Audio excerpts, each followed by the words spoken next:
इंद्रप्रस्थ को दिल्ली कहा जाता है। तो दिल्ली में रहते हैं पांडव। तो भगवान के जब 3 विवाह हो गए, मन में विचार आया कि क्यों नहीं एक बार अपने बुआ के पुत्र पांडवों से मिल करके आए। तो भगवान चले गए हैं, इंद्रप्रस्थ गए। पांडवों ने बड़ा ही स्वागत किया। संध्या के समय में भगवान अर्जुन से कहते हैं, अर्जुन चलो थोड़ा घूम करके आते हैं। तो भगवान घूमने अर्जुन के साथ चले गए यमुना नदी के किनारे। तो जैसे ही यमुना नदी के किनारे घूम रहे हैं तो क्या देखा भगवान ने कि एक बड़ी ही सुंदर युवती यमुना के किनारे अनेक प्रकार से पूजन की सामग्रियां लेकर के तपस्या में ध्यान मग्न है, जप कर रही है। यह देख करके भगवान को बड़ा आश्चर्यचकित हुआ कि मैंने पुरुषों को तो जप करते हुए देखा है, पर ऐसी सुंदर युवती को आज तक मैंने जप करते नहीं देखा है। अर्जुन से कहा, अर्जुन जाओ ये पूछो ये स्त्री कौन है, किसकी कन्या है, इसका नाम क्या है, ये जप क्यों कर रही है, इसके मन में क्या मनोरथ है, इसका क्या काम है, जरा पूछो। तो इंद्र गए और जा करके इंद्र पूछने लगे, देवी तुम कौन हो, किसकी पुत्री हो, यह जब किसके लिए कर रही हो, आप सविस्तार पूर्वक अपना परिचय मुझे दीजिए।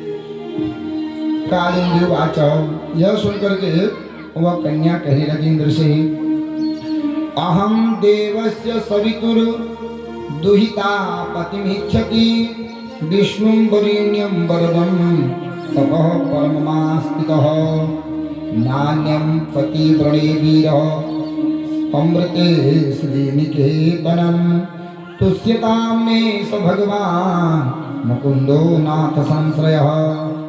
महाराज, अहम देवस्य सवितु, मैं भगवान सूर्य देव की दुहिता, दुहिता माने कहते हैं पुत्री को, पुत्री का एक नाम है दुहिता। दुहिता माने दूर रह करके भी जो अपने माता पिता का हर समय हित चाहती है उसे कहते हैं दुहिता। पुत्र सामने ही होगा, कभी नहीं पूछेगा तुमने खाया कि नहीं खाया, तुम्हारा स्वास्थ्य ठीक है कि नहीं है। लेकिन लड़की बहुत दूर भी होगी, रोज फोन आएगा, मम्मी आप ठीक हैं, पिताजी ठीक हैं, भैया ठीक हैं। हर समय माता पिता की चिंता जिसको बनी रहती है उसको कहते हैं दुहिता माने पुत्री। पुत्री का घर अलग ही आनंद आता है पुत्री के परिवार में। तो कहती है मैं भगवान सूर्य की दुहिता माने पुत्री हूँ। और तो तब क्यों कर रही हो देवी, तुम तो साक्षात सूर्य वंश की, सूर्य की पुत्री हो, तब किसके लिए कर रही हो। महाराज मेरा नाम है कालिंदी, कोई मुझसे यमुना भी कहते हैं। तो जब क्यों कर रही हो, विष्णु वरेण्यम वरदा, भगवान विष्णु को मैं अपना पति बनाना चाहती हूँ। और महाराज आज से थोड़ी तप कर रही हूँ, मैं तो सतयुग से लेकर के तप कर रही हूँ। सतयुग चला गया, त्रेतायुग चला गया, द्वापर युग भी अब जाने वाला है और मेरी इच्छा अभी तक पूर्ण नहीं हुई है। अरे देवी तुम भगवान विष्णु को पति बनाना चाहती हो, तो विष्णु भगवान के अभी तक तो 18-19 अवतार हो गए हैं, क्यों नहीं किया तुमने भगवान के साथ विवाह। पहला अवतार सनक सनंदन सनातन सनत कुमार के रूप में हुआ। महाराज वो तो जन्म लेते ही अब अन्न ब्रह्मचर्य में जो है बद्रीनाथ में रहने लगे, हरि शरणम कहने लगे बद्रीनाथ में जाकर के। और उस हरि शरणम शब्द का कहने से उनका लाभ क्या हुआ कि पंचहायन संयुक्ता पूर्वेशाम अपि पूर्वजा, पूर्वजों के भी पूर्वज है। सृष्टि में सबसे पहले ब्रह्मा जी ने इन्हीं को उत्पन्न किया, लेकिन हर समय एक ही मंत्र कहते हैं हरि शरणम कहने मात्र से पंचहायन संयुक्ता, 5 साल के थे, 5 ही साल के रहे, 6ठा साल उनको आया ही नहीं। और हरि शरणम ये वही, यह मुख में हरि शरण शब्द है जिसका फल क्या है कि जरा आयुष्मान बाधते, बुढ़ापा उसको आता ही नहीं है उनको। तो उन्होंने विवाह नहीं किया तो कैसे विवाह करते। दूसरा अवतार भगवान का नारद के रूप में हुआ, वो भी विवाह नहीं किया। तीसरा अवतार बराह के रूप में हुआ, अब शूकर के साथ थोड़ी विवाह करती। कभी कबीर के रूप में हुआ, ऐसे अखंड जो है उन्होंने माँ को ही उद्धार कर दिया, अब गृहस्थ में आए नहीं, उनके साथ कैसे विवाह करती। एक एक रूप अर्जुन गिनाते हैं और हर रूप में कोई न कोई खोट निकालती है। कभी नरसिंह रूप में आए, कभी बराह रूप में आए हैं, कभी मत्स्य रूप में आए हैं। तो इनमें विवाह कैसे करती, जोड़ा भी तो ठीक होना चाहिए। तब कहा देवी भगवान का 52 अवतार भी तो हुआ, सुंदर रूप में हुए, सबके मन को मोहित करने वाले, उनसे विवाह क्यों नहीं किया। तब कहा महाराज मैं सत्युग की हूँ, 28 हाथ की, वो वामन बन करके आए। वामन माने बोना, 52 अंगुल के बन करके आए भगवान, बोने बन के आए। अब जोड़ा भी तो होना चाहिए। मैं 28 हाथ की पति है तो वेद का, तो गोदी में लेके थोड़ी घूमती है, पति का जोड़ा भी तो होना चाहिए। इसलिए महाराज उनसे विवाह नहीं किया।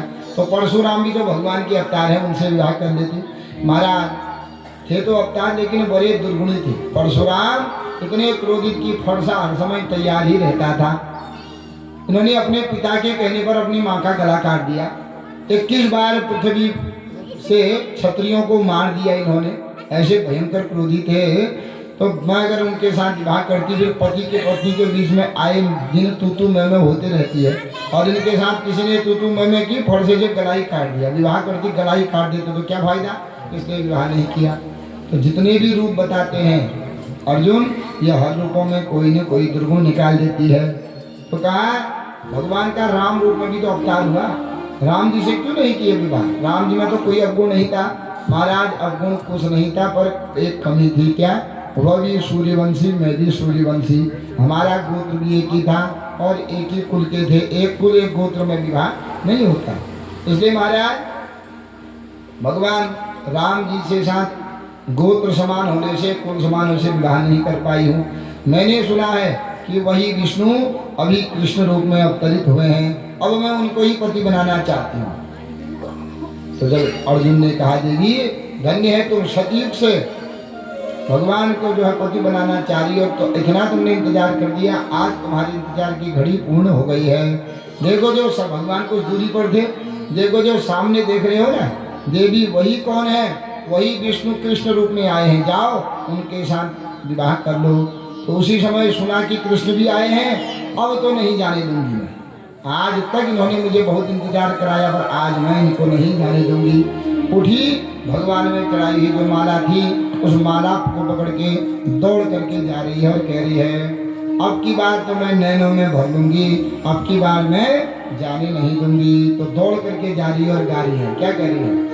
नैनों में भर लूंगी कन्हैया तुम्हें जाने ना दूंगी, नैनों में भर लूंगी कन्हैया तुम्हें जाने ना दूंगी, नैनों में भर लूंगी कन्हैया तुम्हें जाने ना दूंगी, नैनों में भर लूंगी कन्हैया तुम्हें जाने ना दूंगी, नैनों में भर लूंगी कन्हैया तुम्हें जाने ना दूंगी, नैनों में भर लूंगी कन्हैया तुम्हें जाने ना दूंगी, तुम्हें अपना बना दूंगी कन्हैया तुम्हें जाने ना दूंगी, तुम्हें अपना बना दूंगी कन्हैया तुम्हें जाने ना दूंगी, जाने ना दूंगी तुम्हें जाने ना दूंगी, जाने ना दूंगी तुम्हें